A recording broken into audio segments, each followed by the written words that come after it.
नमस्कार, मैं हूं अंकित। बिहार की बात में आपका स्वागत है। आज बिहार की बात में बात करेंगे प्रशांत किशोर के उस तीसरे नेता जो बीजेपी के तीसरे नेता पर वो हमलावर हैं, और वो किस्त की बात कर रहे हैं कि तीसरी किस्त जो होगी जिस नेता के ऊपर होगी वो बीजेपी का बड़ा नेता है। बीजेपी के किस बड़े नेता पर हमला करेंगे प्रशांत किशोर, क्या चिट्ठा खोलेंगे, इस पर भी बात करेंगे। और बीजेपी के नेताओं को सीधे टारगेट क्यों कर रहे हैं प्रशांत किशोर, इस पर भी बात करेंगे। इसके साथ ही बात करेंगे प्रशांत किशोर पर आए उस सर्वे के बारे में। एक सर्वे आया है जिसमें प्रशांत किशोर की लोकप्रियता सीएम फेस के तौर पर बढ़ी है बिहार में, और तेजस्वी यादव की घटी है, और साथ ही साथ और दूसरे नेताओं की भी घटी है। लेकिन सम्राट चौधरी की अभी भी लोकप्रियता उतनी बरकरार है। इन सब पर भी बात करेंगे। इसके साथ ही बात करेंगे कि क्या कांग्रेस और राजद अभी भी प्रशांत किशोर को बीजेपी का बी टीम मानते हैं। सब पर बात करने के लिए हमारे साथ मेहमान जुड़ेंगे, लेकिन पहले प्रशांत किशोर का वो बयान आपको सुना देते हैं जिस पर वो बीजेपी के नेताओं पर हमलावर हैं। सुनिए। का किस्त जारी किया था और 7 दिन के अंदर अब तीसरे भाजपा के नेता का किस्त जारी होने वाला है। आप लोग इसकी तैयारी कर लीजिए। 7 दिन के अंदर, 7 दिन के अंदर, 7 दिन के अंदर नोट कर लो भाई, नोट कर लीजिए। दिलीप जायसवाल, मंगल पांडे, इसके बाद अब तीसरे भाजपा के बड़े नेता के खिलाफ इनका कच्चा चिट्ठा 7 दिन के अंदर पटना में प्रेस कॉन्फ्रेंस के द्वारा खोला जाएगा। दिलीप जायसवाल को बोलने का कोई जरूरत ही नहीं है। दिलीप जायसवाल पर मैंने 2 प्रेस वार्ता किया है। अब ये आदमी 20 दिन से भागा हुआ है, पटना में आज तक जवाब नहीं दे पाए, और आज किशनगंज में आकर उनके घर में बोल रहे हैं कि जो यहाँ पर कॉलेज कब्जा किए हुए हो और जितना जमीन कब्जा किया है, जितने लोगों के साथ उन्होंने गलती करा है, छोड़ा नहीं जाएगा। 3 महीने का समय बाकी है। नवंबर के बाद इनसे पूरा हिसाब पूरा किया जाएगा। तो प्रशांत किशोर 7 दिन के भीतर बीजेपी के तीसरे बड़े नेता के खिलाफ काला चिट्ठा, जो भी उनका है, चिट्ठा खोलने की बात कर रहे हैं, प्रेस कॉन्फ्रेंस करने की बात कर रहे हैं।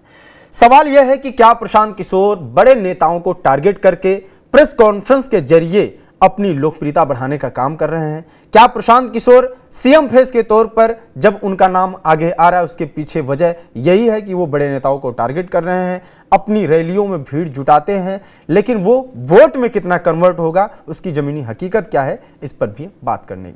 इसके साथ ही बात करेंगे कि आरजेडी और कांग्रेस प्रशांत किशोर को उस तरीके से जवाब नहीं देती है जितना वो बीजेपी पर हमलावर दिखती है। क्या वो प्रशांत किशोर को अभी भी छोटी पार्टी मानती है, छोटा नेता मानती है, या फिर वो उसके अंदर एक डर है, जैसा प्रशांत किशोर कहते हैं कि दिलीप जायसवाल मुझसे डर कर भागे भागे फिर रहे हैं। दिलीप जायसवाल कितना डरे हैं, उन सब के बारे में बात करेंगे। हमारे साथ जो गेस्ट हैं वो ये हैं पैनल में, राहुल आनंद हैं, भारतीय जनता पार्टी के प्रवक्ता हैं, उनके साथ ही पंकज यादव हैं, प्रवक्ता हैं कांग्रेस के, और सैयद मसीहुद्दीन है, प्रवक्ता जनसुराज के, श्याम किशोर चौबे जी हैं, वरिष्ठ पत्रकार हैं। सर, आप सभी का बहुत बहुत स्वागत है आज के कार्यक्रम में। राहुल आनंद जी, चूंकि आरोप आप पर ही शुरू होता है और आपके नेताओं पर लगातार हमलावर हैं, आप अपने बचाव में क्या कहेंगे? दिलीप जायसवाल क्या सच में भागे भागे फिर रहे हैं? क्यों नहीं आप लोग उतने ही आक्रामक होकर जवाब देते हैं प्रशांत किशोर को? कोई डर है या मना किया गया है ऊपर से कि प्रशांत किशोर के बारे में ज्यादा नहीं बोलना है, ज्यादा कुछ बोलेंगे, तवज्जो देंगे तो और ज्यादा आपके ऊपर आक्रामक होंगे, या सच में कुछ इतना ज्यादा गलती कर दिया है कि वो पकड़ा ना जाए इसलिए नहीं बोल रहे हैं? दिलीप जायसवाल तो आपके बड़े नेता हैं, प्रदेश के सबसे बड़े नेता हैं, फिर आप लोग क्यों ऐसे डायरेक्ट हमला के जवाब नहीं दे पा रहे हैं? आवाज सर म्यूट है, माइक म्यूट है जी। एक हिंदी फिल्म आई थी जिसका एक गाना था, वो गाना था कि कुछ तो लोग कहेंगे, लोगों का काम है कहना। हाँ। ये पी के वही कुछ तो लोग के दायरे में आते हैं। देखिए, जिसकी खुद अपनी राजनीतिक अस्थिरता ना रही हो, वो भारतीय जनता पार्टी के लोगों के ऊपर आरोप लगाना स्वाभाविक है कि उनका ये चाल चलन और स्वभाव के अंदर आ गया है। देखिए, दूसरी बात अगर करें तो जवाबदेही का अभाव पीके के पास हर वक्त रहा है। अगर देखा जाए, अगर किसी दल की औपचारिक जिम्मेदारी लेने से हमेशा पीके बचते रहे हैं, और आपको मैं बता दूं कि हमेशा सुपर नेता की तरह वो बयानबाजी करते हैं, जैसे कि वो कहते हैं कि पीके चुनावी मेजर पीके चुनावी मैनेजर रह सकते हैं, लेकिन जनता की सेवा जिम्मेदारी निभाने का साहस नहीं है। जो खुद 420 का आरोपी हो, ध्यान रखिएगा, जो खुद 420 है, जो कपड़े की तरह पार्टी बदलने वाला व्यक्ति हो, उससे नैतिकता की बात कहना मुझे लगता है कि शोभा भी नहीं देगा। और जहां तक पीके का सवाल उठता है, तो मैं आपको बता दूं कि एक फैशन का दौर आ गया है केजरीवाल को देखने के बाद। अब लोग क्या करते थे कि पहले केजरीवाल भी ऐसे आते थे और लोगों के सामने आकर माफी मांग लेते थे कोर्ट के सामने कि मुझसे गलती हो गई। ऐसे बहुत सारी चीजें को देखा गया है, पूर्व में दर्शकों ने, जनता ने देखा है। लेकिन मैं आपको बता दूं कि जहां तक सवाल उठता है बिहार के संदर्भ में, तो बिहार में ये सब चीजें चलने वाला नहीं है। पीके सिर्फ आरोप लगा सकते हैं, भारतीय जनता पार्टी सिर्फ काम करती है, चाहे वो सड़क, बिजली योजना और रोजगार की हम बातें करते हैं। मैं आपको एक बात और बताते चलूं कि जो 420 का आरोपी है, वो बड़े लोगों पे आरोप लगाकर अपने को मीडिया के अंदर हेडलाइन मैनेजमेंट का काम करने का प्रयास कर रहा है। इससे ज्यादा वो कुछ भी नहीं है आज के समय में। पीके का काम सिर्फ और सिर्फ सुखिया बटोरना, जनता की सेवा से कोई लेना देना नहीं है। यही नहीं, मैं आपको और एक मजेदार बात बता दूं, जो नेता कभी चुनाव लड़ने की हिम्मत नहीं करता, वो जनता को गुमराही कर रहे हैं। जाहिर सी बात है, भाजपा ने काम किया है, पीके ने सिर्फ और सिर्फ बयान दिया है। और ये जो 420 वाले जो लोग हैं, निश्चित तौर पे वो आज नहीं तो कल कानून के शिकंजे में आएंगे। मैं आपके चैनल के माध्यम से इस बात को बता रहा हूं। नहीं तो ये तो आनंद जी, अगर आप कह रहे हैं कि प्रशांत किशोर 420 हैं, तो प्रशांत किशोर आपके नेताओं के खिलाफ तो सबूत ला रहे हैं। आपको भी एक प्रेस कॉन्फ्रेंस ढंग का करना चाहिए, जिसमें दो चार सबूत लाना चाहिए। आप उनके एंटी वैन पे जो है, या उनके आंदोलनों पे जब जिस तरीके से कटाक्ष करते थे पहले आप लोग, या कई जगहों थोड़ा बड़ा दिखता है, कुछ तो लाइए। आप जब राहुल गांधी इलेक्शन कमीशन पर जब बोलते हैं, तो इलेक्शन कमीशन उसी दिन, उनकी यात्रा के ही दिन आके इलेक्शन कमीशन बोलता है। वो लोग कहते हैं इलेक्शन कमीशन को बीजेपी का इशारा है। या संबित पात्रा खुद आते हैं, प्रेस कॉन्फ्रेंस करते हैं, राहुल गांधी को तो तुरंत जवाब देते हैं, तेजस्वी यादव को तुरंत जवाब देते हैं, लेकिन प्रशांत किशोर को जवाब नहीं देते हैं। क्या आप लोग उनको इतना छोटा नेता समझते हैं? नहीं, अंकित जी मैं बता देता हूँ इसके पीछे का क्या तर्क है। कि अगर आप कीचड़ में पत्थर फेंकिएगा ना, तो कीचड़ आप ही के शरीर पे आकर लगता है। और मैं आपको बता देता हूँ कि जो प्रशांत किशोर जी ने जो भी आरोप लगाया है भारतीय जनता पार्टी के नेताओं के ऊपर, जिसमें से एक मंगल पांडे जी के ऊपर भी उन्होंने आरोप लगाया था, आरोप का कैसे खंडन हुआ, कहीं कुछ नहीं है। अगर इतना ही आरोप में दम होता तो इनको चले जाना चाहिए था, कोर्ट चले जाना चाहिए था केस कराने। और दिलीप जायसवाल जी के मसले को लेकर ये बार बार घेरने का प्रयास करते हैं। पहले तो इनकी एक भाषा मर्यादित नहीं है। जो 420 का खुद आरोपी है, वो जो जिस तरह के भाषा शैली का इस्तेमाल करते हैं, ये खुद बताता है कि ये भस्मासुर की तरह आज नहीं तो कल अपने आप को भी ये जलाएंगे, मैं वादा कर रहा हूं। लेकिन मैं आपको एक चीज बता दूं कि इनके जो तथ्य हैं वो सब बेबुनियाद और निराधार हैं। पीके जैसा व्यक्ति चुनाव के वक्त ही प्रकट होता है। जिस तरह सावन में जो बेंग आते हैं ना, मेढक आते हैं, सावन के हरियाली के लिए जो मेढक आते हैं, ठीक वही मेढक ये पीके हैं। यहाँ से जब ये वापस चले जाएंगे चुनाव के बाद, फिर ये 4.5 साल तक आपको कहीं नजर नहीं आने वाले। ठीक, कांग्रेस प्रवक्ता के पास चलेंगे, फिर आपके पास आएंगे दोबारा। पंकज जी, आप लोग जिस प्रशांत किशोर को बीजेपी का बी टीम बताते हैं, वो प्रशांत किशोर हाथ धो के बीजेपी के बड़े नेताओं के पीछे पड़े हैं। आपको क्या लगता है कि अब सही रास्ते प्रशांत किशोर आ गए हैं? अब आपको वो पसंद आ रहा है, रास आ रहा है, कि अभी भी लगता है कि बी टीम है वो?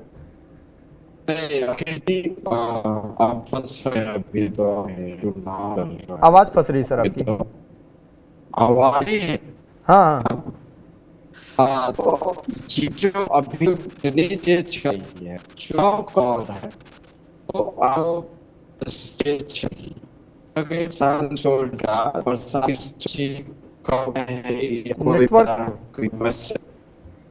नेटवर्क क्लियर नहीं है। मैं जनसुराज प्रवक्ता के पास जाता हूं, फिर आपके पास आता हूं।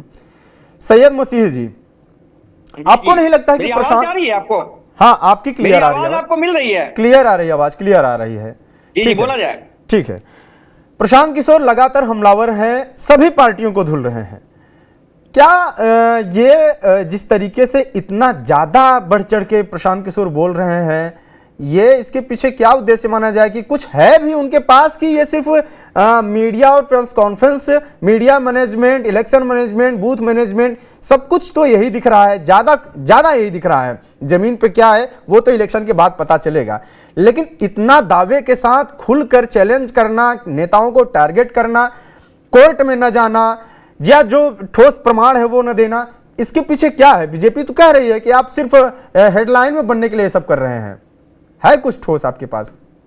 अंकित जी, हमारे मित्र भाई और अनुज राहुल आनंद जी का ध्यान आकृष्ट करते हुए हम कहना चाहते हैं कि मेरे मित्र, मेरे भाई, आपने सरदेव प्रशांत किशोर जी पर दंड प्रक्रिया संहिता की धारा 420 के आरोप लगाया है। ये बताइए कि प्रथम दृष्टवा आरोप किस पर बनता है? श्री दिलीप जायसवाल जी पर बनता है कि श्री प्रशांत किशोर जी पर बनता है?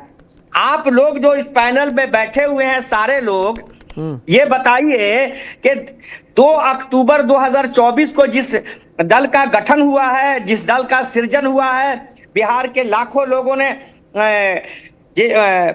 जनता का सुंदर राज स्थापित करने के लिए जिस पार्टी का गठन किया है, 10 महीने में इतनी बेचैनी क्यों है आप लोगों को?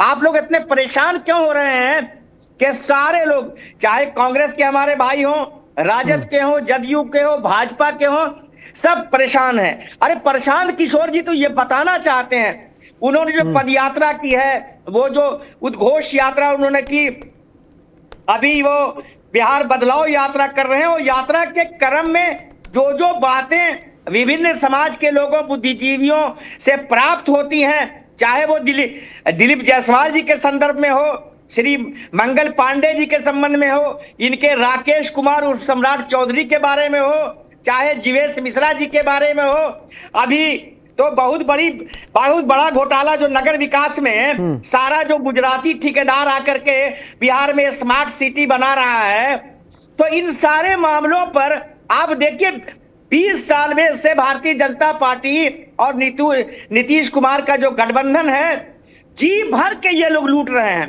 ये लोग जान रहे हैं भारतीय जनता पार्टी के वो लोग कि 1 नंबर की सीट पर तो नहीं जाएंगे, तो हम लोग जी भर के क्यों नहीं लूटें।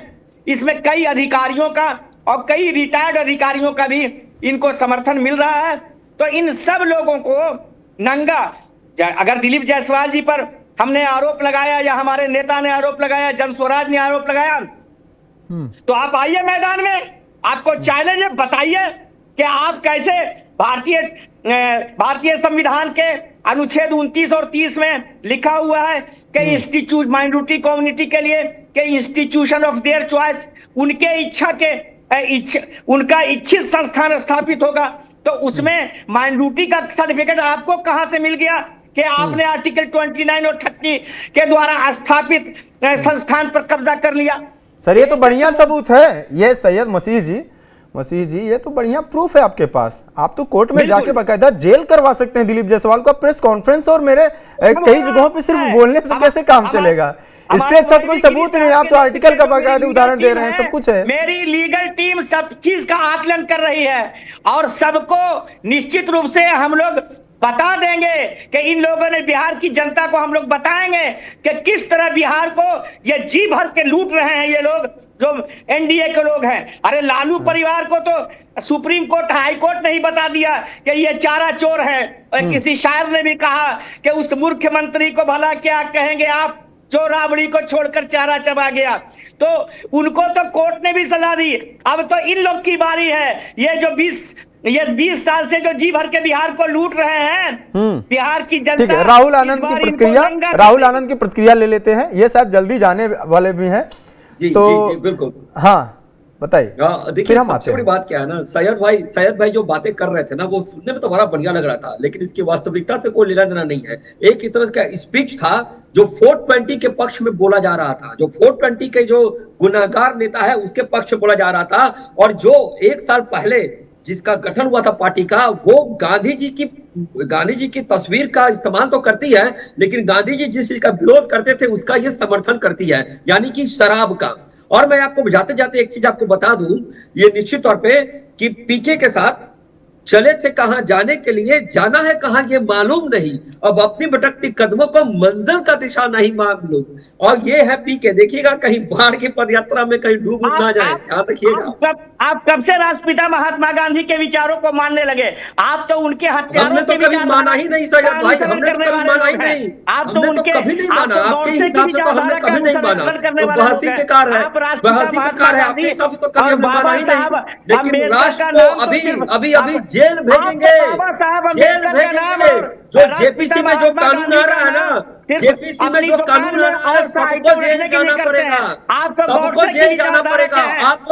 आप जो आरोप लगा रहे हैं, आप जो भी आरोप लगा रहे हैं, एक संसद में एक कानून आ रहा है कि जिसके ऊपर गंभीर आरोप लगेंगे उनको पद से इस्तीफा देना होगा। जिसका आप समर्थन करते हैं वो सारे लोग आपके साथ खड़े हैं। मैं आपको अंकित जी एक चीज और बोलना चाहूंगा कि जो जिस तरह का ये आरोप लगाते हैं भ्रष्टाचार का हमारे ऊपर, शायद वो भूल गए कि अभी मोदी जी ने कल ही एक कानून को पेश किया है राज्यसभा लोकसभा के अंतर्गत, जिसमें कहा गया है कि आप कोई भी आपराधिक मामले या किसी प्रकार का आरोपी व्यक्ति को अपने पद से इस्तीफा देना पड़ेगा। इससे ज्यादा पारदर्शिता भारतीय जनता क्या बना सकती है अपने लिए? आप मुझे बताइए, क्या वो भारतीय जनता पार्टी के लोगों पे एप्लीकेबल नहीं होगा? लिखा होगा क्या नीचे कुछ ऐसा कुछ नहीं, लेकिन ये तो कह रहे हैं कि लिखा भले नहीं लेकिन प्रयोग तो आप ही करेंगे, सरकार आपकी है, ऐसा इनका आरोप है। पंकज जी का भी आरोप ऐसा है और जनसुराज वालों का भी ऐसा ही आरोप है कि आप कानून तो ला रहे हैं लेकिन फंसाएंगे आप मुख्यमंत्री को भी, सांसद को भी। हेमंत सोरेन जेल गए थे, याद है आपको? तो उन्होंने नैतिकता के आधार पर इस्तीफा, तो उसी हिसाब से तो उनका इस्तीफा हो जाता, फिर इस्तीफा दिया था। केजरीवाल जैसे भी लोग थे जो सलाखों के पीछे जिद से चला रहे थे, कर चुके हैं, तड़ीपार रह चुके हैं। हाँ, लेकिन सैयद मसीह जी एक समस्या है, मैं बस एक सवाल और जोड़ के उसके बाद फिर आ जाऊंगा। एक समस्या है, राज ठाकरे की लाइन पर चलते दिखते हैं आप लोग गुजराती गुजराती गुजराती। क्यों? भारत में क्या समस्या है इससे कि गुजरात अगर व्यापार कर रहा है, यूपी में अगर हो रहा है या कहीं मुंबई महाराष्ट्र में कहीं भी हो रहा है, बिहार के मुद्दों पे बात होनी चाहिए ना, शराब की बात, गुजरात की बात। फिर गांधी की फॉलो तो आप भी नहीं कर रहे हैं, ये बात तो सही है। अभिवादन करते हैं जय बिहार के साथ तो एक गर्व प्रेरित होता है, ये बिल्कुल गर्व होना चाहिए। बिहार को अभिवादन करना तो गर्व की बात होनी चाहिए। लेकिन आपने गदर फिल्म देखी है ना कि पाकिस्तान जिंदाबाद बोलिए लेकिन भारत मुर्दाबाद तो मत बोलिए। महात्मा बुद्ध को ज्ञान दिया उस बिहार की धरती के हैं। जब हम जय बिहार बोलते हैं तो वही गौरव महसूस होता है हमको, हर बिहारी को, चाहे वो गुजरात में हो, बंगाल में हो। नहीं, बिल्कुल होगा, कहीं हो, बिल्कुल होगा। सुनिए तो सैयद जी, कॉल आता है तो वो लोग बोलते हैं जय बिहार। हाँ। जय बिहार बोलना क्या इन लोगों को क्यों परेशानी होती है जय बिहार बोलने से? नहीं, बिल्कुल परेशानी जय बिहार बोलने से किसी को नहीं होनी चाहिए। भारत माता की जय बोलने से किसी को परेशानी नहीं होनी चाहिए भाई मेरे। मेरा ये कहना है कि ठीक है, अब मैं कांग्रेस प्रवक्ता के पास चलूंगा, पंकज जी के पास। पंकज जी, हालांकि आपके भी पार्टी से इस तरीके की बातें चलती हैं, गुजरात बनाम बिहार वाले मुद्दे पर मैं आऊंगा इसके बाद, लेकिन जनसुराज कहती है कि राहुल गांधी को 40 जिलों का नाम तक मालूम नहीं होगा। जनसुराज कहता है कि लालू यादव जेल में बैठकर मतलब चारा खा लेते हैं, और जो मोदी अभी बिल लाए हैं उसमें भी ये कहा जा रहा है कि प्रशांत किशोर उसका सपोर्ट भी कर रहे हैं। भैंस चराने वाला 30 साल से राजा बना हुआ है। लालू तेजस्वी पर प्रशांत किशोर का इस तरह का बयान आता है कि 30 साल से भैंस चराने वाला राजा बना हुआ है। ये जब बयान आते हैं और इसके साथ ही बयान ये भी आता है कि बीजेपी के फला नेता का चिट्ठा खोल दिया, फला नेता का चिट्ठा खोल दिया, ये सब देखने के बाद आपको लगता नहीं है कि प्रशांत किशोर अब किसी की बी टीम नहीं है? दरअसल वो आप लोगों के पैरेलल में आके खड़े हो गए हैं और दोनों पर हमला कर रहे हैं और दोनों का चिट्ठा निकाल रहे हैं। जो भी चीजें हैं, जितना आप कर रहे हैं जैसे काम, वैसे ये भी कर रहे हैं। इसको एक्सेप्ट अब करेंगे कि नहीं करेंगे? अंकित जी, ये चीजें जो बोल रहे हैं ना, आप देखिए इनका राजनीतिक उद्गम कब हुआ, उद्गम जो बोलते हैं कि उनका उद्गम कब हुआ और क्यों हुआ, और कौन लोग थे उनके पीछे जो उद्गम करने और पूरा पैसा देने और फाइनेंस करने, उनकी व्यवस्थाएं करने, ये जो चुनाव के बाद कहीं नजर नहीं आएंगे, चुनाव तक हैं। और इनकी जो पार्टी की कार्यशैली है पूरे बिहार की जनता को पता है। जिस हिसाब से ये बोल रहे हैं, गांधी की बात करो और बिहार का एक कल्चर है, एक जो अपना सिस्टम है, वो चीजें इनको अभी तक समझ में नहीं आ रहा। और ये बात कर रहे थे राहुल गांधी जी से, 40 जिलों का नाम, इनको पता ही नहीं है राहुल गांधी जी को बारे में। आप बिहार की जो वोटर यात्रा है, आप देख लीजिए कि वो कैसे लोग, इनके लोग भाड़े पे लाते हैं, इनकी मैनेजमेंट है जो पीएससी कैप आईपैक के नाम से ही चलाते हैं, इनको मैनेजमेंट करना पड़ता है, इनको भाड़े पे लोग लाना पड़ता है। कांग्रेस को भाड़े पे लोग नहीं लाना पड़ता है। और रह बात इनको आप कहीं भी अरेंजमेंट करने के लिए लोगों को पहले अपने हिसाब से पैसा खर्चा कर रहे हैं। और सबको पता है, बिहार का पूरे हिंदुस्तान को पता है कि इनकी कार्य क्या है और क्या कर रहे हैं और ये राजनीति में क्यों आए हैं और इनका उद्देश्य क्या है। तो बिहार की जनता बहुत ही समझदार है और इनको आने वाले समय में पता चलेगा कि क्या स्थिति बनेगी। कहीं भी कोई भी एक सीट नहीं जो सिक्योर कह दे कि एक सीट इनको आने वाला है और वहाँ ये कंफर्म कर दे। ये बातें सिर्फ मीडिया और सोशल मीडिया में बने रहने के लिए, और जिस तरह से लोकप्रियता को अर्जित करना चाह रहे हैं, इनकी लोकप्रियता बिहार में कहीं भी नहीं आएगी। रह गई बात ये दिल्ली और बाकी चीज़ों को सोच के जो बिहार में आए हैं, जिस हिसाब से ये अपना कार्यशैली और कार्य कर रहे हैं, गांधी मैदान के अंदर आप देखे होंगे, जो स्टूडेंट की बात थी और राहुल गांधी जाके मिले थे, ये सिर्फ हवा वाली बात करते हैं, कभी राहुल गांधी के बारे में, कभी किसी के बारे में, कभी कुछ भी। तो ये अनाप शनाप सिर्फ बोल सकते हैं, इनकी कहीं भी कोई भी किसी तरह की अस्तित्व बिहार के अंदर नहीं है। रह गई बात बिहार की और बिहार के अस्तित्व की, अस्मिता की बात, वो हमेशा कांग्रेस करती ही है और आगे भी लगेगी। ये बाकी लोग जो है, एक तो कहते हैं ना कि पूरा मलाई खा के अब वो बिल्ली चली हज को, वही वाली हाल है। दूसरी चीज ये तैयार, देखिए ये लाइन प्रशांत किशोर की है, जो सैयद जी बोल रहे हैं, ये लाइन प्रशांत किशोर की है। वो बोल रहे हैं कि कांग्रेस तो तेजस्वी यादव की पिछलग्गू है, अब ये 9वां फेल पिछलग्गू। आप लोग इतना पर्सनल टारगेट क्यों करते हैं? तो बता लीजिए, सोच लीजिए इनकी मानसिकता क्या है। ये कांग्रेस के अस्तित्व को जानते नहीं है। जिस गांधी को लेके घूम रहे हैं ना, जिस चंपारण को यात्रा करने की बात कर रहे हैं, उस चंपारण में वो कांग्रेस पार्टी और कांग्रेस का क्या कौन होगा अस्तित्व है, इनको पता ही नहीं है। ये तो अनारकल बोलेंगे ही, जहां से स्टार्ट किए थे ना पार्टी बनाने का काम किए थे ना, उस चंपारण का क्या अस्तित्व इनको पता है क्या? ये बोलते हैं, सिर्फ बोलने के अलावा कुछ कर सकते हैं क्या? उस चंपारण के बारे में उनको पता है क्या?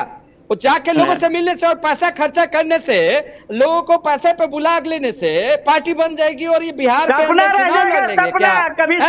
इससे पहले चुनाव लड़े नहीं है, इससे पहले 2 चुनाव लड़े। आप देख रही है ना इनका स्थिति। इनको वोट कटवा के अलावा इनको कुछ नहीं कर सकते। ये सिर्फ वो वोट, हमारा वोट काटने का काम कर रहे हैं। ये बता देना कि इनको कौन लोग वोट कर रहा है, इनको कहां से वोट मिलेगा, ये इस पे बात कर लेना। कौन से जिला में, कौन से डिस्ट्रिक्ट में, कौन से ब्लॉक में इनको वोट देने के लिए लोग हैं, कौन लोग हैं इनके साथ जो इनको वोट देगा, ये किसके नाम पे, किसके पैसे पे ये सारा ऐशबाजी हो रहा है, कौन पैसा इनको खर्चा कर रहा है, किसके लिए काम कर रहे हैं, ये क्लियर कर देना। जो पैसा आ रहा है, ये माइक कर रहे हैं, ये जो घर में घूम रहे हैं, गाड़ी में घूम रहे हैं, ये इनको पैसा कौन दे रहा है और क्यों दे रहा है? आगे आने वाला ये जो नीतीश कुमार और बाकी लोगों के लिए जो काम कर रहे थे, आज ये बिहार के लिए काम कर रहे हैं। जो पैसे पे काम करता हो वो राजनीति कर सकता है क्या? जो पैसे लेने के लिए काम करता है वो राजनीति कर सकता है क्या? राजनीति का एक अपना भाव है, एक स्वभाव है, लोगों की सेवा है, सेवा भाव होता है, पैसा कमाना नहीं होता। जो जिंदगी में पैसा कमाया हो वो भाव करेगा, वो सेवा करेगा। ये लूटने के अलावा कुछ कर सकते हैं क्या? ठीक है पंकज जी, सैयद मसीह जी, ठीक है। बस मैं एक बार ये जा रहे हैं बीजेपी प्रवक्ता, ये मैं एक सवाल इनसे करके आप लोगों के पास जाऊंगा। अभी हमारे पास पर्याप्त समय है। मैं पंकज जी, राहुल आनंद जी से एक सवाल कर लेता हूं। राहुल आनंद जी, पंकज जी आरोप लगा रहे हैं कि ये पैसा कहां से आ रहा है जनसुराज पास। आपकी सरकार है, ईडी से लेते हुए तमाम छापेमारी हर जगह, हर पार्टियों पे हो रही है। प्रशांत किशोर पे कोई छापेमारी नहीं, प्रशांत किशोर का कोई जांच नहीं किया जा रहा है। प्रशांत किशोर के पास इतनी रैलियों में भीड़ दिख रही है, सब खुलेआम आरोप लगा रहे हैं कि खूब सारा मैनेजमेंट, इलेक्शन मैनेजमेंट और इतनी टीम, पैसा, लाव लश्कर, सारा सिस्टम है प्रशांत किशोर का। ये सब कहां से आ रहा है? आप लोग सिर्फ आरोप लगा रहे हैं और बच रहे हैं, वो आपके ऊपर कहीं ऐसा तो नहीं है कि ये जो बी टीम वाला जो इन लोगों ने आरोप कांग्रेस ने आरजेडी ने लगाया, इसको बचाने के लिए प्रशांत किशोर आप पे हमलावर हैं और आप थोड़ा बहुत बोल के निकल जा रहे हैं, लेकिन कुछ जांच वगैरह या ठोस सबूत आप भी पेश नहीं कर पा रहे हैं? कहां से आ रहा है इतना पैसा? सबसे पहली बात तो ये है कि जो हमारे जो पैनलिस्ट हैं उनको यही समझ में नहीं आ रहा है कि 6 और 9 का प्रयोग कब और कहां कैसे करना है। ऐसा मैं इसलिए कह रहा हूं क्योंकि ये जो बार बार जो आरोप लगाते हैं हम पे कि सीबीआई ईडी का जो आरोप लगाते हैं, इसका तो मतलब ये साफ है ना कि निपक्ष है, सरकार निपक्ष है। जो चोर है वो सलाखों के पीछे जाएगा, इसके लिए उसको तैयार रहना होगा। और मैं आपको बता दूं कि जो प्रशांत किशोर खास करके जो 420 के जो आरोपी हैं, जो शट की तरह पार्टी बदलने में भरोसा रखते हैं, जो सिर्फ और सिर्फ पैसे से पार्टी को कमाना सीखे हैं, उनके लिए अगर मैं बता दूं तो मैं आपको बता देता हूं कि आज नहीं तो कल जो उनका जो कॉन्फिडेंस लेवल है वो 100% डगमगाएगा। और यही एक सच्चाई है क्योंकि जिस तरह से इनका जो भाषा और जिस तरह से उनकी जो शैली है बोलने की, वो शैली इस बात को दर्शाती है कि प्रशांत किशोर अब अपने आप को भस्मासुर साबित कर चुके हैं और ये 420 के आरोपी हैं, 420 है। केवल सैयद भाई इस बात को कह दे कि वो 420 के आरोपी नहीं है, मैं मान लूंगा कि सैयद भाई बिल्कुल सही बोल रहे हैं। जो पाटलिपुत्रा के अंतर्गत जो केस उन पर रजिस्टर्ड हुए हैं, उस केस के अंदर जो लिखे गए तथ्य हैं, वो कितने गंभीर तथ्य लगाए गए हैं इनके ऊपर आरोप। केवल सैयद भाई बोल दे कि ये ऐसा नहीं है तो मैं मान लूंगा कि मैं गलत हूं, लेकिन फिर भी मैं बता देता हूं कि आज नहीं तो कल ये जो अपना कुआं जो खोद रहे हैं उसमें खुद ये गिरेंगे और ये खुद ही डूबने वाले हैं, क्योंकि इन्होंने सबको डुबाया है और खुद भी ले डूबेंगे। हम तो सनम जाएंगे, तुमको भी ले डूबेंगे। ये पीके का पंच लाइन है आने वाले समय का। ठीक राहुल आनंद जी, धन्यवाद। तो ये जो आरोप लगा रहे हैं राहुल आनंद जी, अभी चले गए हैं बीजेपी की, कुआं खोदेंगे खुद गिरेंगे, जो भी चीजें हैं फिलहाल श्याम किशोर जी के पास चलेंगे, फिर आएंगे आप लोगों के पास। श्याम किशोर जी, जो प्रशांत किशोर जिस तरीके से कांग्रेस को बोल रहे हैं कि 40 जिलों का नाम राहुल गांधी को नहीं याद है, फिर लालू यादव पर बोलते हैं कि चारा चोर राज कर रहे हैं, इस टाइप की चीजें बोल रहे हैं। फिर ये आता है कि प्रशांत किशोर की रैलियों में इतनी भीड़, सर्वे आता है, सर्वे में साफ साफ दिखता है कि सर्वे में किस तरीके से प्रशांत किशोर 22% तक बढ़ते हैं, लोकप्रियता बढ़ती है। नीतीश कुमार की लोकप्रियता उतनी नहीं बढ़ती है, डाउन होती है। तेजस्वी यादव की जिनकी लोकप्रियता 40% से ऊपर थी, वो बढ़ के 31% तक आ जाती है, लेकिन प्रशांत किशोर की लोकप्रियता बढ़ती हुई दिखती है। इन तमाम चीजों के पीछे वजह क्या है? क्या काम कर रहा है? क्या चीज? क्या वाकई आप ये मानते हैं कि जमीनी स्तर पर ये चीजें हैं, या ये कहें कि माहिर हैं ये इलेक्शन मैनेजमेंट में और वो चीजें दिख रही हैं सामने? देखिए, प्रशांत किशोर इलेक्शन मैनेजमेंट में माहिर तो हैं ही। भाजपा को भी का भी इलेक्शन उन्होंने मैनेज किया इन द सेंस कि गुरुमंत्र दिया जीतने का, कांग्रेस को भी दिया, जेडीयू को भी दिया, टीएमसी को भी दिया। तो और क्या चाहिए? मतलब इलेक्शन गुरु होने के लिए इससे ज्यादा बड़ा सर्टिफिकेट और क्या होना चाहिए? तो ये तो इनके पास है, इससे कोई इनकार नहीं कर सकता है। दूसरी बात की, जब इनको लगा कि हमारे ज्ञान की बदौलत लोग देश पर राज कर सकते हैं, राज्य पर राज्य कर सकते हैं, तो मुझको क्यों नहीं खुद कूद जाना चाहिए? तो वो खुद चुनाव में कूद गए। दूसरी बात की, जो ये पिछले 2-2.5 साल से जिस ढंग से प्रशांत किशोर घर घर जा रहे हैं, जो मेरी सूचना है कि शायद 5500 गांव में अब तक जा चुके हैं या उससे ज्यादा गांव में जा चुके हैं, तो पब्लिक चाहती है कि उसका लीडर उसके पास आवे, उसकी बात सुने। तीसरी बात यह है कि ठीक है, इनकी नई पार्टी है और इनके प्रवक्ता बहुत बोल रहे हैं, लेकिन जो अपने सिस्टम में घुल चुका है अक्रॉस द कंट्री, पूरे देश में, कि लोग एक दूसरे को भ्रष्टाचारी बोलते हैं। और बीजेपी प्रवक्ता तो चले गए, वो बहुत बड़ी बड़ी बातें कर रहे थे।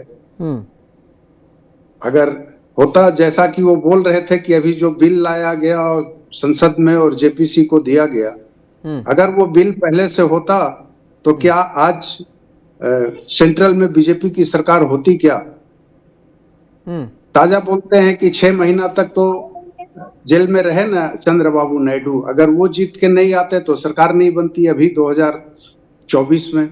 उसके पहले खुद प्रधानमंत्री पर था आरोप, और वास्तव में तड़ीप पार तो थे ही, अब तो शुद्ध हो गए गृह मंत्री।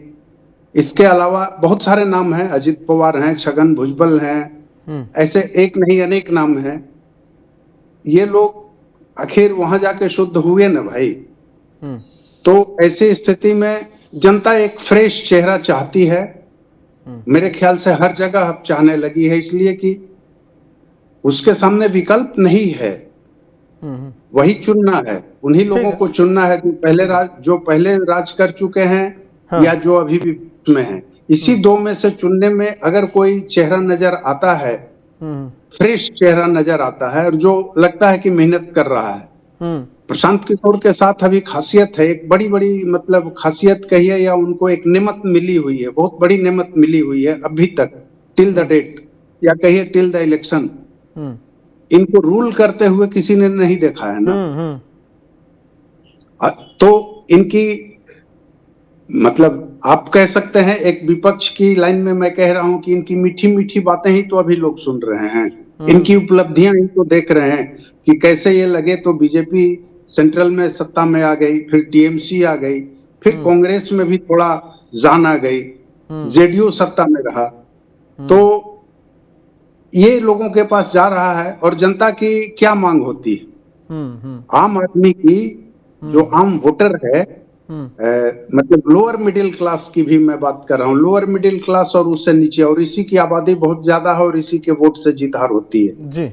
इसकी क्या आकांक्षा होती है, इसकी किसी भी सत्ता से या कहिए राजा से, अब तो मैं राजा शब्द कहने लगा हूं कि ये लोग नेता या जनप्रतिनिधि नहीं, अब तो राजा की तरह व्यवहार करते हैं।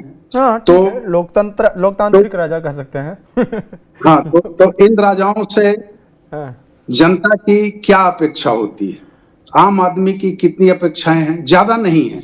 उसको बढ़िया एजुकेशन मिल जाए, उसको बढ़िया हेल्थ फैसिलिटी मिल जाए, उसको अपने आप को सुरक्षित महसूस कर सके, उसको बढ़िया पीने का पानी मिल जाए, तो इतना भी अगर कर दे में, और रोजगार मिल जाए, रोजगार के रास्ते खुल जाए, रोजगार मिलने लगे, तो फिर उसके बाद तो वो तो कुर्बान हो जाएगी। और प्रशांत किशोर इन्हीं बातों को कह रहे हैं। अभी प्रवक्ता लोग बोलेंगे, उनको सुनने में ज्यादा आनंद आता है, मेरी रुखी सुखी बातों में आनंद नहीं आएगा, आपके व्यूअर्स को भी, शायद आपको भी ना आवे। नहीं, लेकिन मुझे लगता है कि ये सब चीजें सुननी भी चाहिए, क्योंकि बैलेंस चीजें, प्रवक्ता तो हमेशा अपनी पार्टी का ही पक्ष रखते हैं। और अभी कुछ दिन पहले ज्यादा टाइम, लेकिन आपका सुन के मसीहुद्दीन खुश हो रहे हैं। ठीक है, खुश होने दीजिए, मैं तो किसी के लिए कह नहीं रहा हूँ। अभी कुछ दिनों पहले की बात है। असल ये तो तथ्य प्रस्तुत कर रहे हैं ना, सच्चाई है कि पिछले 35 सालों में महागठबंधन और एनडीए ने बिहार को मिलकर लूटा है, तो बिहार की जनता उब चुकी है। अब आपको मौका चाहिए। मसीह जी मुझको एक चीज बताइए कि जिनको आप लुटेरा बोल रहे हैं, उनके कुछ लोग आपके पास गए हैं और आपने अंगीकार किया है कि नहीं किया है? अच्छा, आप जैसा वरिष्ठ पत्रकार ये मुझसे जैसे छोटे कार्यकर्ता से सवाल पूछे, आप प्रधानमंत्री की सभा में नैतिकता नाम की कोई चीज नहीं है। देखा नहीं कि नवादा के 2-2 कलाकार पहुंच गए, इनका वॉशिंग मशीन जो है तो बिहार में भी, इनकी वॉशिंग मशीन बिहार में भी स्थापित हो गई है। इसलिए कि जब तक आपकी सत्ता नहीं आती है या आप सत्ता का अंग नहीं बनते हैं, तब तक सत्ता मतलब सत्ता पक्ष और विपक्ष दोनों होता है सरकार का मतलब, जब तक आप सरकार के अंग नहीं होते हैं, तब तक कम से कम इस बात को सुनिए, समझिए। आपके पास भी लोग जा रहे हैं, दोनों तरफ से जा रहे हैं, और आप अंगीकार कर रहे हैं, और जो उधर रह जा रहे हैं उनको आप लुटेरा बोल रहे हैं, जो आपके पास आ जा रहे हैं उनको बोल रहे हैं कि ये गंगा नहाए हुए हैं। तो ऐसा नहीं चलेगा। तो अच्छा, नागमणि जी के बारे में आपको नहीं मालूम है, उनके पिताजी की आत्मा रो रही होगी स्वर्ग में कि जिन सांप्रदायिक शक्तियों के खिलाफ जीवन पर्यंत स्वर्गीय जगदेव प्रसाद लड़ते रहे, उन जगदेव प्रसाद का बेटा सारी पार्टियों की परिक्रमा करके अपने धर्म पत्नी का हाथ पकड़ के उसी गौडसे की पार्टी में चला गया। मसीह जी, मनीष कश्यप को कभी आप सुनते हैं? पुराने भाषण कभी सुने हैं मनीष कश्यप के? मैं अपनी बात अंत कर रहा हूँ, आप ही लोगों को बोलने दूंगा। कि कुछ ही अर्था हुआ, मेरे ख्याल से शायद महीना दिन हुआ होगा, बिहार में एक वंदे भारत ट्रेन का उद्घाटन हुआ, लोकार्पण हुआ, और उसमें ये कहा गया कि ये ट्रेन इसलिए खोली जा रही है कि यहाँ के लोग गुजरात और महाराष्ट्र जाके कमाई कर सकें, मतलब जीवन यापन कर सकें। इसका सीधा मतलब ये था कि इससे मजदूर जाएंगे, जाने लायक रहेंगे। तो अभी तो 2 ही हैं, और जो मेन पार्टनर थे वो तो चले गए, भाजपा के प्रवक्ता। मैं तीनों लोगों से एक आश्वस्ति चाहूंगा कि क्या अगर आपकी सरकार आती है तो क्या बिहार में बाढ़ आनी बंद हो जाएगी? आप उसका इंतजाम कर लेंगे पक्के तौर पे? पहला सवाल। दूसरी बात, बिहार से पलायन रुक जाएगा? दूसरी बात। तीसरी बात कि अच्छी शिक्षा के लिए जो नौनिहाल बिहार के जाते हैं बाहर, वो क्या बिहार में उनको उतनी अच्छी शिक्षा मिलने लगेगी? और चौथी बात कि एम्स और पीएमसीएच रहते हुए लोग अच्छे इलाज के लिए दिल्ली और मद्रास और जाते हैं, तो क्या वो जाना बंद कर देंगे?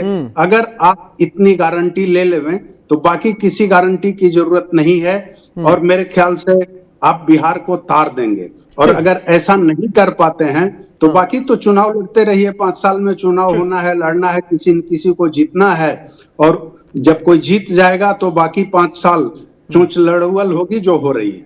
ठीक ठीक ठीक है आगे आप लोग बोलिए। मैं आपके इन सवालों से ही जुड़ा एक सवाल कुछ बोलना चाह रहे हैं पंकज यादव, उनका सुन लेता हूं, फिर मैं मसीह जी के पास आऊंगा। मसीह जी, आपको पर्याप्त समय मिल रहा है, इसलिए मैं पंकज जी को थोड़ा सा बताइए। जी जी जी बोला। मसीह जी से बोले, बड़े भाई है मेरे, तो बहुत बड़ी बड़ी बातें कर रहे थे। तब बस हम एक ही चीज कहना चाह रहे हैं कि जिस जगदेव बाबू की बात कर रहे हैं, तो जनसुराज को जो पैसा आ रहा है, जनसुराज का जो मैनेजमेंट हो रहा है, कौन लोग कर रहे हैं?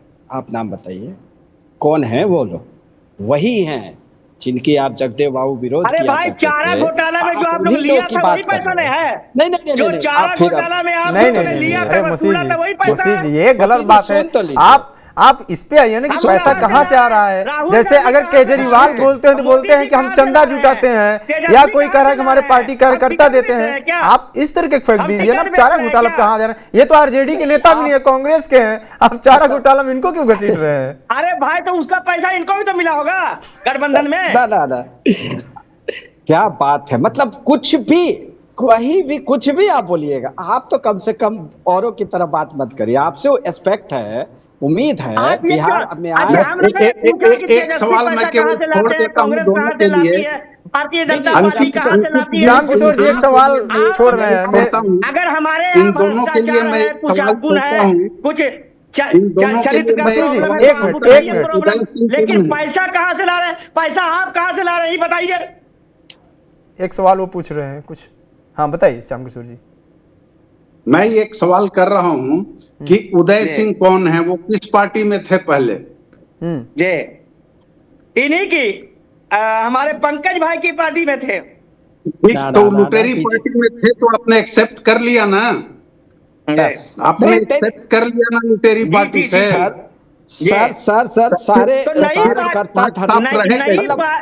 नई पार्टी तो इसी तरह विभिन्न दलों के लोग आते हैं, जो व्यवस्था परिवर्तन में विश्वास रखते हैं, वैसे लोग जुड़ते रहते हैं।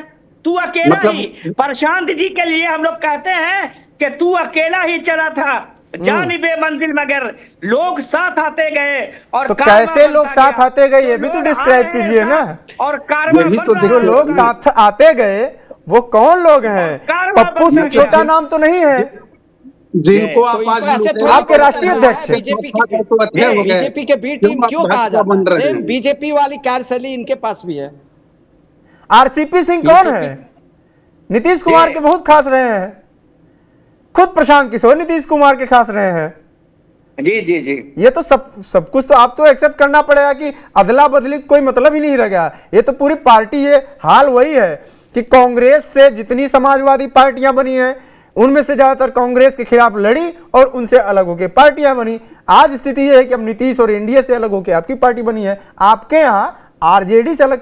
कल एक डिबेट में बोल भी रहे थे, वो प्रवक्ता बोल रहे थे कि बीजेपी के कि लालू यादव से जो अलग हुए हैं, या कांग्रेस इससे बीजेपी या एनडीए जो अलग हुए हैं, चाहे प्रशांत किशोर हो या जो भी पार्टियां हैं, वो हैं उसी विचारधारा के, भले अलग हुए हैं, या बनाम लालू यादव। तो लालू यादव के या तो विपक्ष में होंगे या तो आप पक्ष में होंगे। तो ये तो एक बड़ी समस्या है। चलिए ठीक है, इस पे आएंगे। हाँ, क्या बोल रहे थे पंकज जी, बोलिए। पंकज जी पे आएंगे। मैं एक सवाल अब आपसे कर लेता हूं।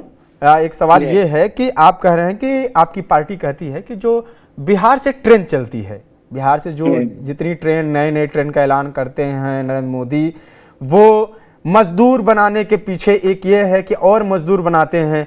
आपको नहीं लगता है कि आपका ये बयान और कन्हैया कुमार का वो बयान जिसमें कन्हैया कुमार कहते हैं कि बिहार में सड़कें इसलिए बनाई जा रही हैं कि बिहार का पानी ले जाया जा सके, बिहार में इतना पानी है और सड़कें इसलिए बनाई जा रही हैं कि बिहार का पानी ले जाएं, कन्हैया कुमार ऐसा बोल रहे थे, और आप बोल रहे हैं कि बिहार में ट्रेन इसलिए चलाई जा रही है कि बिहार के सारे मजदूर उठा लिए जाएं। तो मैं भी हूं, मैं भी पूर्वांचल से आता हूं, मैं नोएडा में रहता हूं, तो क्या मुझे आने जाने के लिए ट्रेन नहीं चाहिए? आपको नहीं लगता है कि जो जनरल बोगी में खड़ा हो के परेशान होकर किसी तरीके से आता है, सबसे ज़्यादा मुंबई या किसी भी स्टेट में जाने वाला इंसान है वो बिहार का ही है, और बिहार, इसमें बड़ी वजह बिहार का पॉपुलेशन भी है, बिहार को प्राकृतिक आपदाएं हैं बिहार पर। आप ये सब नहीं मानते हैं, या आपके पास कोई एक ऐसी चाबी है जैसे ही सरकार बनेगी घुमाएंगे और बिहार में बाढ़ सब खत्म, किसी को बाहर जाने की जरूरत ही नहीं है?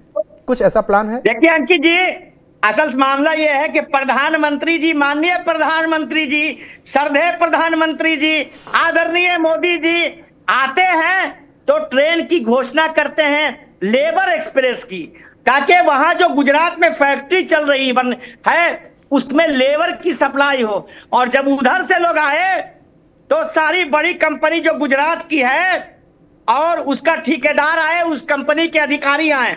आपको बता दें कि बिहार में गंगा सफाई योजना हो या नगर विकास की जो ये स्मार्ट सिटी योजना है, आपको बता दें अभी पटना में एक योजना में 5 करोड़ की योजना में 25 करोड़ रुपया की निकासी हुई। जब संबंधित विभाग के, नगर विकास विभाग के अधिकारी ने आपत्ति की तो गुजरात के मुख्यमंत्री श्री विजय रूपानी का फोन आ गया। तो ये बिहार में तो अब लोग ठीका पट्टा भी बिहारी लोग नहीं कर सकता है, वो भी गुजराती लोग ही कर रहे हैं। प्रधानमंत्री जी आप आए थे, बिहार के लोगों को उम्मीद थी कि अब बिहार में, दक्षिण बिहार में अलग, चूंकि दक्षिण बिहार 1967 से लगातार सुखाड़ग्रस्त है और उत्तर बिहार लगातार बाढ़ की विभीषिका से ग्रस्त है, तो कुछ तो करते, यहाँ के सिंघाड़ा पर कुछ करते, यहाँ के लीची पर कुछ करते, मैथिल पेंटिंग पर कुछ करते, दक्षिण बिहार में जो सुखाड़ग्रस्त इलाका है उसमें कुछ ना कुछ आप फैक्ट्री लगाते। तो प्रधानमंत्री जी खाली ट्रेन चालू करते हैं ताकि आवागमन हो। बिहार का आदमी 40 सीट में से 30 सीट उनको दे रहा है और फैक्ट्री वो गुजरात में लगा रहे हैं। तो ये पीड़ा बिहारियों के दिल में है और वे ये पीड़ा निश्चित रूप से विस्फोटक बनेगी। ये पीड़ा ज्वालामुखी बनकर एक नए विकल्प को आकार देने का काम करेगी। ठीक है, ये पीड़ा बनेगी। और मुझे लगता है कि कई बार असहमति हो जाती है इन सब चीज़ों से जब कुछ और चीज़ें देखी जाती हैं। जैसे मीडिया इंडस्ट्री आप देख रहे हैं, ये मीडिया इंडस्ट्री इतनी बड़ी जो बनी हुई है, नोएडा में सर्वाइव कर रही है, चीज़ें चल रही हैं बढ़िया से। क्या आपको लगता नहीं है कि बिहार में, बिहार के लोगों का, बिहारियों का इसमें कितना ज़्यादा प्रतिनिधित्व है? आपने कभी सोचा है? एक बड़ी संख्या, ये कहा जाता है कि सबसे ज़्यादा किसी स्टेट के लोग हैं तो मीडिया इंडस्ट्री में बिहार के लोग हैं। किसी भी उद्योग से लेते हुए इस देश के तमाम जगहों पर बिहार के लोग हैं। तो जब आप बाहर निकलते हैं तो ऐसा थोड़ी ना है कि सिर्फ बाहर से नुकसान ही, आपको पैसा भी तो आता है, डेवलपमेंट होता है। लेकिन ये बात आपकी सही है कि बिहार का नहीं हो पाता है। ये कहना है कि बिहार को किसी बड़े पार्क की जरूरत, इंडस्ट्रियल पार्क की जरूरत नहीं है, फूड प्रोसेसिंग पार्क की जरूरत नहीं है, किसी फैक्ट्री की नहीं जरूरत है, सब गुजरात में ही हो जाना चाहिए। ठीक है, प्रधानमंत्री के ही राज्य को सब मिलेगा, बिहार का लोग सिर्फ झाल बजाएगा। मैं ये पूछना चाहता हूं। ठीक है, आनंद जी चले गए, उनसे पूछते हैं। पंकज जी के पास चलेंगे। पंकज जी, ये बात तो ये जो बोल रहे हैं ये कहीं ना कहीं पब्लिक को भी कनेक्ट करता है कि गुजरात में ही क्यों, उसके पीछे वजह कुछ और हो सकता है। शायद ये मानने को तैयार नहीं है कि गुजरात के लोगों का उसमें कोई योगदान नहीं है, या गुजरात के मुख्यमंत्रियों का या वहाँ के सरकार का कोई योगदान नहीं है जो वहाँ पे इतनी बिजनेस बन रही है या जो चीज़ें आ रही हैं, जो भी चीज़ें हैं, इनको अगर ये लगता है कि बिहार की चीज़ें उठा के गुजरात में डाली जा रही है। इन सब चीज़ों से आप कितने सहमत हैं? दूसरी चीज़ ये है कि आप और आपके सहयोगी दल आरजेडी समय समय पर ये भी सत्ता में रहे हैं या झारखंड में भी हैं। इन सब स्टेट्स में गुजरात से ज़्यादा व्यवसाय क्यों नहीं है? इन सब क्या माने कि झारखंड का भी बिजनेस या फैक्ट्रियां जा रही हैं गुजरात में, झारखंड में क्यों नहीं है इतना फैक्ट्रियां? आवाज में उठे सर। देखिए कि सॉरी, मेरा सवाल यही सीधा है कि क्या इन स्टेट्स का हक मार के गुजरात में जा रहा है या फिर वहां का सिस्टम अलग है, यहाँ का सिस्टम अलग है? नहीं, सिस्टम सब जगह का बराबर होता है, कहीं भी कोई ऐसा नहीं है। बस एक होती है ना कि चाहत और करने का जज्बा, तो वो जज्बा इनके साथ नहीं है। ये पहले भी नीतीश जी की सरकार में रहे हैं, मिनिस्टर के रोल में रहे हैं। दूसरी चीज है, बीजेपी के साथ भी लंबा काम किए हैं। आप याद करिए वो कोरोना का दौर, कैसे लोग आए थे बिहार में, मतलब गुजरात से, दिल्ली से, मतलब अदर स्टेट में जहां काम करते थे, केरला कर्नाटक साइकिल से आए थे। वो दौर भी याद आएगा आपको, वो क्या मतलब कष्ट करके आए थे। अब फिर उसके बाद का कहानी तो किसी को नहीं पता कि वो दौर तो देखा लो, मगर जब यहाँ बिहार आए उनकी खाने को पैसा नहीं था, फिर वही जगह वापस क्यों चले गए? क्या रीजन था, क्या प्लानिंग था इनका? तो सरकार जब है तो सरकार की चीजें क्या होता है, एक कि हमको फैसिलिटी कितना अच्छा मिल सकता है, हम जनता को कैसे दे सकते हैं, हम यहाँ पे कैसे क्या कर सकते हैं। आज तक 20 साल के दौर में आप बता दीजिए कि इन्होंने कोई काम किया हो, या बीजेपी ने कहीं भी आप देख लीजिएगा योजनाओं का नामकरण जो कांग्रेस दी है उसका नामकरण करने के अलावा कोई काम किया हो तो बता दीजिए। दूसरी, नीतीश जी का काम क्या है? हाँ, चमकाने का काम किया है, मगर आज भी अगर किसी तरह का कोई काम का जुगाड़ हो, अगर कहते हैं जैसे मनरेगा बहुत बड़ा व्यवस्था था जो आम लोग को, जो खासकर जो गरीबी स्तर पे थे वो बिहार में रह के काम करते थे, उस मनरेगा को इन लोगों ने भी बंद करने का काम किया। और आप सोचिए कि वो करे क्या, खेती करने वाले लोग जो आज हमारे यहाँ तो कोई लैंडलॉर्ड है नहीं, कट्ठा 2 कट्ठा 10 कट्ठा 15 कट्ठा के मालिक है लोग, मुश्किल से खाने भर उपजा लेते हैं, बाकी टाइम में अपने बच्चों को पढ़ाने के लिए बाहर जाना पड़ता है। तो पीके जी, बाकी लोग जो है इनका क्या है, कभी उस पर तो बात करते नहीं है। आप चंपारण की बात कर रहे हैं तो चंपारण का इतिहास पढ़िए ना, चंपारण का इतिहास क्या रहा है, चंपारण की बातें कर रहे हैं, बात करने से नहीं है, उसका स्मरण करिए, उसको समझिए कि चंपारण से क्या मिला था बिहार को, पूरे हिंदुस्तान को एक मैसेज था, क्या हुआ था। वो बात करना, बड़ा बड़ा बात करना, मतलब बहुत चीजें, तो आप जहां से आ रहे हैं, जो चीजें करके आ रहे हैं, वो सबको पता है कि आपने काम किया फलाने के लिए, आप पैसे के लिए काम करते हैं। आपका जहां से स्टार्टिंग है, हम लोग भी राजनीति करते हैं, हम लोग एज ए वर्कर काम किए, स्टार्ट किए, NSUI यूथ कांग्रेस, आज कांग्रेस पार्टी के प्रवक्ता हैं, तो लोगों को समझ में है ना कि आसपास हमारे जो है उनको पता है कि ये क्या है, ये क्या कर रहा है, कैसे कर रहा है। तो आप जिंदगी भर पैसा कमाए और पूरा फैमिली को दिल्ली में सेट कर दिए, बाल बच्चा सेट हो गया, तो लाइफ में अब कुछ बचा नहीं है यार, कुछ ऐसा करो कि कुछ करना है। तो वही बात हो रही है पीके जी के साथ। अब वो दिल्ली में कोई काम नहीं, मतलब उनके पास अब कुछ बचा नहीं है, तो आए बिहार में नेता बन गए। सबसे आसान है एक नेता बनना, दूसरा बाबा बनना, चुनाव के माहौल में तो और बड़ी बात है। तो वही काम कर रहे हैं। तो अब इनका रोल जो है पहले से फिक्स है, बीजेपी ने फिक्स करके रखा है कि आपका काम क्या है, आपको कौन। हम इनसे वही पूछ रहे थे कि आपको वोट कौन कर रहा है, कौन से पे आप आ रहे हैं कि हमको फलाना से वोट मिलेगा, या फलाना हमको वोट कर रहा है, या फलाना जिला कर रहा है, फलाने बेस पे कर रहा है, डेवलपमेंट पे कर रहा है। आपने तो कभी कहीं कुछ काम किया नहीं, जब रहे सरकार में तब भी कुछ नहीं किए। नहीं, ये कह रहे हैं कि हमने पहला चुनाव लड़ा था, जो उपचुनाव हुआ था, इन्होंने कहा कि हम तो पहला चुनाव लड़े थे, उसमें भी हमारा परफॉर्मेंस ठीक था, लेकिन कांग्रेस की स्थिति क्या है, कांग्रेस कहाँ है? ये बोल रहे हैं कि हमने उपचुनाव पहला लड़ा, उसमें वोट तो हमने पाया, कुछ पाया नहीं, जीते। नहीं, क्या था, वही था जो दूसरे पार्टी ने टिकट नहीं दिया, नहीं, दूसरे ने टिकट नहीं दिया, जिन्होंने टिकट दिया, यही काम करेंगे ये। एक मिनट सैयद जी एक मिनट, सवाल मैं किया हूँ इनसे, मैं आ रहा हूँ। सैयद जी एक मिनट सुन तो लीजिए, सैयद जी सुन तो लीजिए, ये काम वही करेंगे। नहीं, जो पुराने पार्ट किए हैं ना, दो इमामगंज और गया बेला में जो चुनाव लड़ाई है, और दोनों में क्या था, वो वही फेस था जो कांग्रेस और अदर पार्टी ने नहीं दिया टिकट, इन्होंने वो टिकट दिया और वो काम किया, जो उनका वोट था वो काटने का काम किया। तो आप इससे अंदाजा लगा लीजिए, अगर वो चुनाव नहीं लड़े रहते तो आज जो इनका हवा था बहुत बड़ी बात होती। मतलब जो माहौल बना था, इनको समझ में आ गया बिहार की जनता को कि वोट काटने के अलावा और वो काम करने के अलावा ये दूसरा काम नहीं करेंगे। इनको पता है पूरे बिहार की जनता को कि सीपीएम मेरा अधिकार और वोट काटने आए हैं। ठीक है, और ठीक है, इनको ठीक कोई है। मतलब नहीं है। श्याम बिहार किशोर से। जी के पास तो चलेंगे। कांग्रेस भी तो अकेले लड़के बिहार में देख चुकी है, फिर लड़के देख लीजिए जनता आपको क्या कहेगी। कांग्रेस और भाजपा भी अकेले अकेले लड़के देख ले, जनता क्या कहेगी आपको कि आप जीत रहे हैं कि वोट कटवा है। अरे हम तो 100 साल, एक साल 110 साल 10 महीने की पार्टी के पीछे कांग्रेस भी है, भाजपा भी है, राजद भी है, जदयू भी है। चलिए इस बहस का अंत नहीं होगा। मैं चलता हूं श्याम किशोर जी के पास, एक अंतिम कंक्लूजन तो ले लें। क्या गुनाह कर दिया प्रशांत किशोर ने? अगर बिहार की बात करना, शिक्षा की बात करना, बेरोजगारी की बात करना, पलायन की पीड़ा, बाढ़ग्रस्त बाढ़ की विभीषिका की बात करना। चलिए मसीह जी, एक अंतिम सवाल मैं आपसे लेता हूं। मसीह जी, एक अंतिम सवाल आपसे लेता हूं। बिहार में बाढ़ के लिए आप क्या करेंगे? एक लाइन बताइए, 2 लाइन बता दीजिए। किनसे पूछ रहे हैं? आपसे पूछ रहा हूं। बिहार में बाढ़ जो आती है उसको रोकने के लिए क्या करेंगे अगर आपकी सरकार? हमारे नेता ने सारा ब्लूप्रिंट बना के रख लिया है। आप 2 लाइन बता दीजिए। आजादी के 79 साल हो गए, इन लोगों ने कुछ अरे नहीं 79 किया। साल छोड़िए, 79 साल पे तो संसद में भी बहस हो जाती है। अमित शाह जी भी बोल देते हैं कि वो तो आजादी के जो साल है वो ठीक है।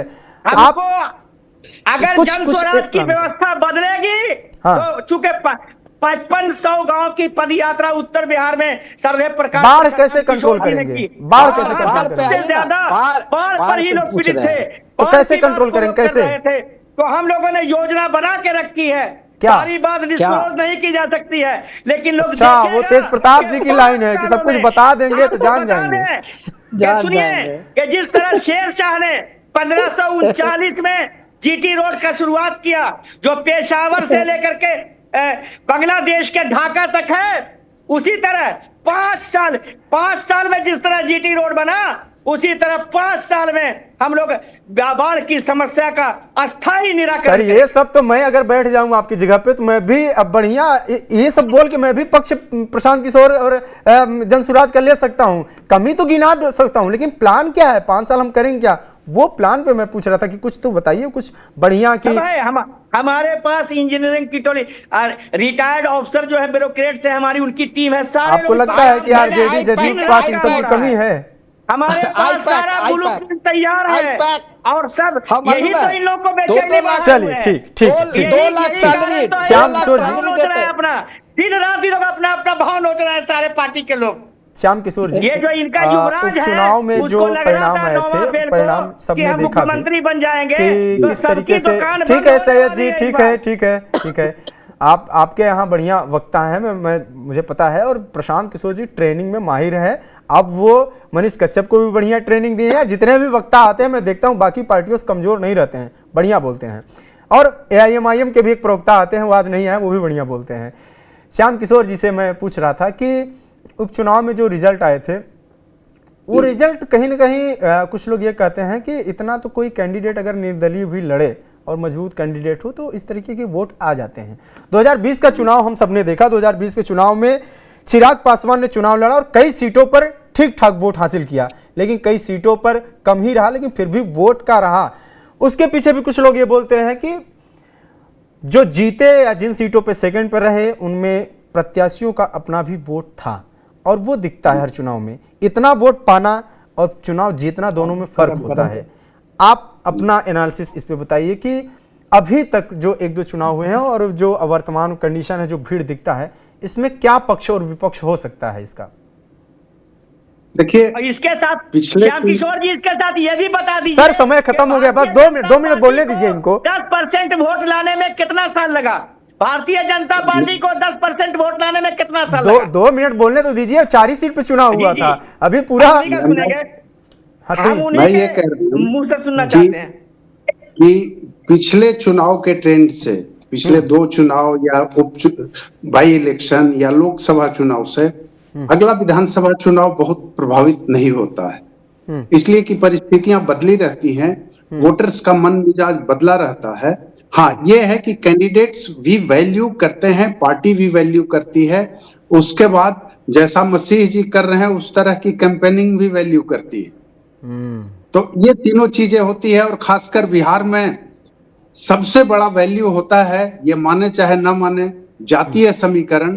उस जातीय समीकरण में मसीह जी माने या न माने, इनकी पार्टी अभी बहुत पीछे है, जातीय समीकरण में बहुत पीछे है, और बिहार में जातीय समीकरण पर ही वोट पड़ते हैं। लेकिन अगर जो एक फ्रेश चेहरा देख के अगर कोई आगे आएगा तो उसमें इनको कुछ एडिशन हो सकता है, लेकिन अभी टाइम बहुत बाकी है।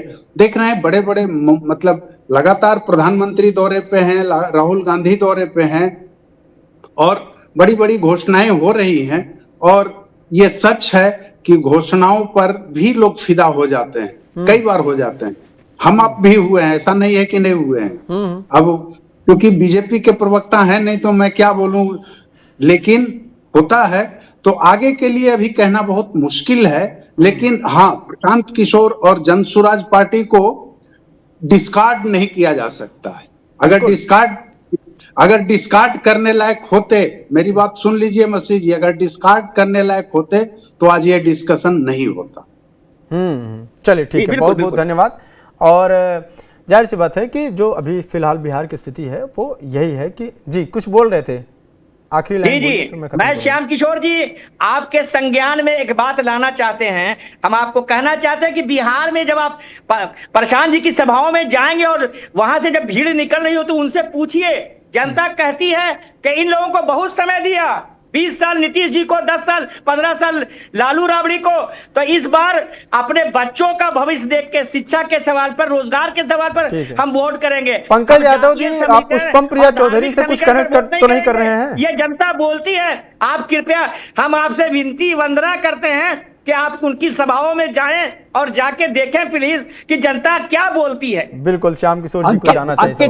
अंकित जी हमेशा वोट में नहीं बदलती है, ये ध्यान दीजिए। सभा की भीड़ हमेशा वोट में नहीं बदलती है। कहिए तो मैं कई उदाहरण दे सकता हूँ। नहीं सभा की भीड़, मैं उदाहरण देता हूं। दिल्ली में इस बार भारतीय जनता पार्टी की सरकार आई है, इसके पहले 2 विधानसभा चुनाव केजरीवाल ने ऐसे जीता कि आप सबको पता है। लेकिन क्या आपको लगता है कि नरेंद्र मोदी की रैलियों में भीड़ नहीं रहती थी? बढ़िया भीड़ रहती थी। झारखंड में पीएम मोदी जब रैली करते थे, अभी इस बार भी ढंग की भीड़ रहती थी, लेकिन हेमंत सोरेन मुख्यमंत्री हैं। मैं जी एक बता रहा हूँ, वही ये लोग भी नाम जानते होंगे। झारखंड में बहुत मशहूर लीडर हैं बाबूलाल मरांडी, जो बीजेपी के कभी अध्यक्ष हुआ करते थे, केंद्र में मंत्री थे, अभी भी प्रदेश अध्यक्ष हैं।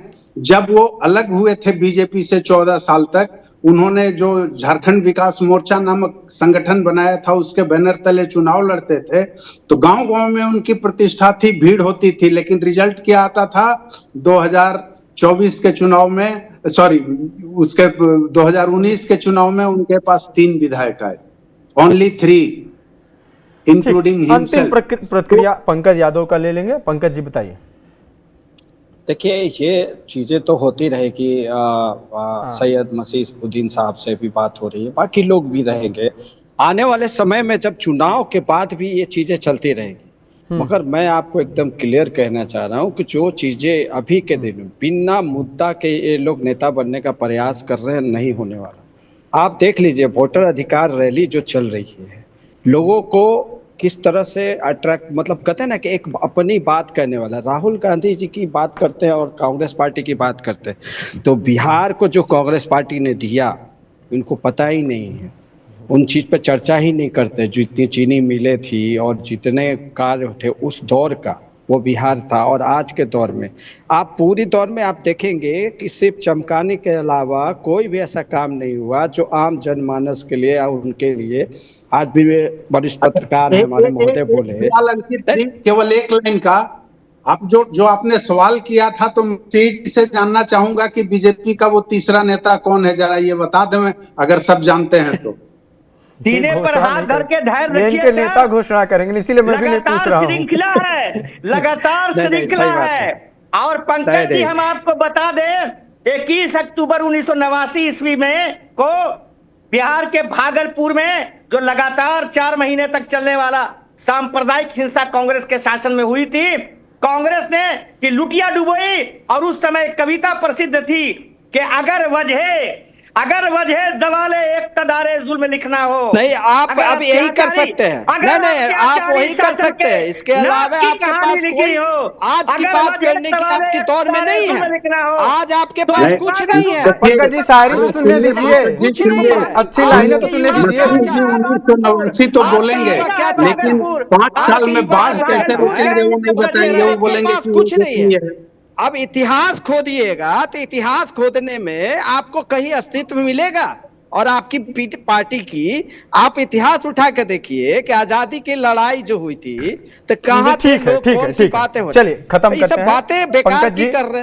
पंकज जी ठीक आज है, पर इतिहास में अगर सफलता आपके श्रेय आपके हिस्से गया है तो दंगा या जो भी हुआ है वो भी आपके हिस्से ही जाएगा अगर आपकी सरकार हाँ, रही है। जाएगा, हम और सरकार प्रशांत में थे। किशोर को और उनकी हाँ। पार्टी को बोलने का हक भी है और उनको अपना राजनीति चमकाने का भी हक है। तेजस्वी यादव भी चमकाते हैं, प्रशांत किशोर भी चमका रहे हैं और पीएम मोदी खुद चमकाते हैं, किसी से नहीं छिपा है। तो हर इंसान पॉलिटिक्स में जो है अपना चमकाएगा, हाँ, बोलने तो सबको हक है। वही बात हो रही है सर कि जब ये काम कर रहे थे बीजेपी के लिए तो आज भी बी टीम रहेंगे। चलिए, और आने बहुत वाले बहुत समय में धन्यवाद भी रहेंगे। जुड़ने के लिए ये पंकज जी, आपके लिए टीम है और रहेंगे, सैयद पंजाब मसीह में जी आपके आपको लिए भी भी जुड़ने किया के लिए है। बहुत जी। बहुत धन्यवाद। और वरिष्ठ पत्रकार हैं श्याम किशोर चौबे जी, आप सभी को बहुत बहुत धन्यवाद। तो फिलहाल बिहार की जो राजनीति है और बिहार में प्रशांत किशोर पे जो ध्रुवीकरण हो रहा है, एक तरीके से चर्चा, लोगों की निगाहें और उम्मीदें, बिहार जिसमें एक बदलाव की उम्मीद दिखती है, बिहार जो बदलाव पे चर्चा करता है। लेकिन क्या ये चर्चा मीडिया चैनलों, पॉलिटिकल राजनीतिक जानकारों और पत्रकारों के बीच में रहेगी? क्या ये चौराहों तक ही सीमित रहेगी या आप सभी दर्शकों तक, जमीन तक ये बात पहुंच पाएगी कि प्रशांत किशोर उभरते हुए नेता हैं और उनको समर्थन मिल रहा है, या सिर्फ ये सब कुछ हवाबाजी है और ये सब चमकाने की चीजें हैं? क्या बीजेपी अभी भी मजबूत है या प्रशांत किशोर अब इन सब पे भारी पड़ रहे हैं? कमेंट बॉक्स में अपनी राय जरूर दीजिएगा और वीडियो अच्छी लगी हो तो शेयर भी करिएगा। देखते रहिए बिहार की बात। नमस्कार।